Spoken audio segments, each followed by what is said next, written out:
কাণ্ড, বেনজির কাণ্ড, আজিজ কাণ্ড, হেলিকপ্টারে আসামি গ্রেফতার কাণ্ড সামনে আনা হচ্ছে। একজন ডিক্টেটরের হুকুমে দেশ চলছে বলেই জনগণ আজ ত্যায্য, পরিত্যক্ত, প্রত্যাখ্যাত ও নিজ দেশে পরবাসী হয়ে আছে। শ্বাস, বায়ু, প্রাণ ভরে কেউ গ্রহণ করতে পারছে না। তবে জনগণ চূড়ান্ত বাধা টপকিয়ে বাংলাদেশকে কারো আশ্রিত রাজ্য বানাতে দেবে না। দেশের দুর্নীতির মহামারী, লুণ্ঠন আর কুৎসিত অনাচারের নানা রং বেরঙের কাহিনী এখন মানুষের মুখে মুখে। আর এই সমস্ত অপকর্মের জড়িতরা প্রায় সবাই ক্ষমতাসীনদের ঘনিষ্ঠ। এইসব ঘটনার ফাঁস হওয়াতে সরকারের মন্ত্রী ও এমপিরা বেসামাল হয়ে পড়েছে।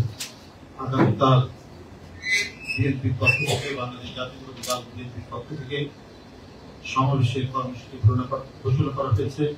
গণতন্ত্রের প্রতীক, গণতন্ত্রের মা, স্বাধীনতার সার্বভৌমত্ব রক্ষার এক নিরবচ্ছিন্ন অঙ্গীকারবদ্ধ নেত্রী, দেশনেত্রী বেগম খালেদা জিয়া, যিনি যার উপর দিয়ে বয়ে গেছে অনেক অনেক কালবৈশাখী, অনেক শোকের সংকটে, জাতির ক্রান্তিকারী।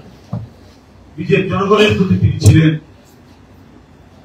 একনিষ্ঠ, নিজের দেশের প্রতি ছিলেন, যাকে তার অঙ্গীকার থেকে বিচ্যুত করা যায়।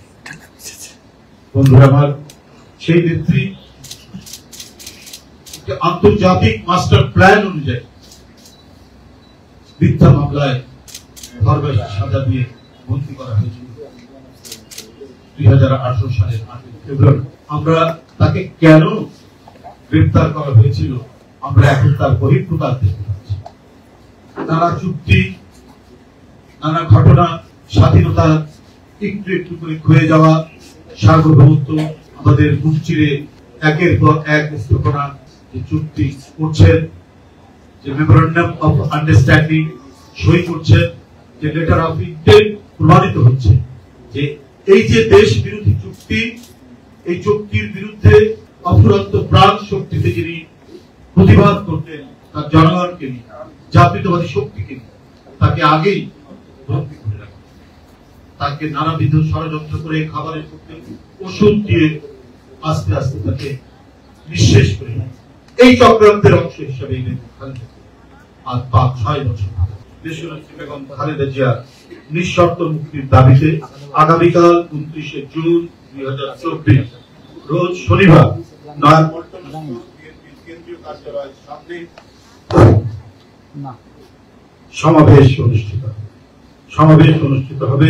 বেলা 2টা থেকে সমাবেশের কার্যক্রম শুরু। ইতিমধ্যে আমরা সমাবেশের জন্য চিঠি পুলিশ কমিশনের দপ্তরে প্রেরণ করেছি। আশা করছি আগামীকাল একটি ঐতিহাসিক সমাবেশ অনুষ্ঠিত হবে। দেশনেত্রী বেগম খালেদা জিয়ার মুক্তির দাবিতে ঢাকাবাসী সহ দলের সকল স্তরের নেতাকর্মীদের যথাসময়ে সমাবেশে উপস্থিত থাকার জন্য আমি আবারও আজকে এই সংবাদ বিভাগকে আহ্বান করছি এবং অবশ্যই তারা সকলেই যথাসময়ে উপস্থিত থাকবেন।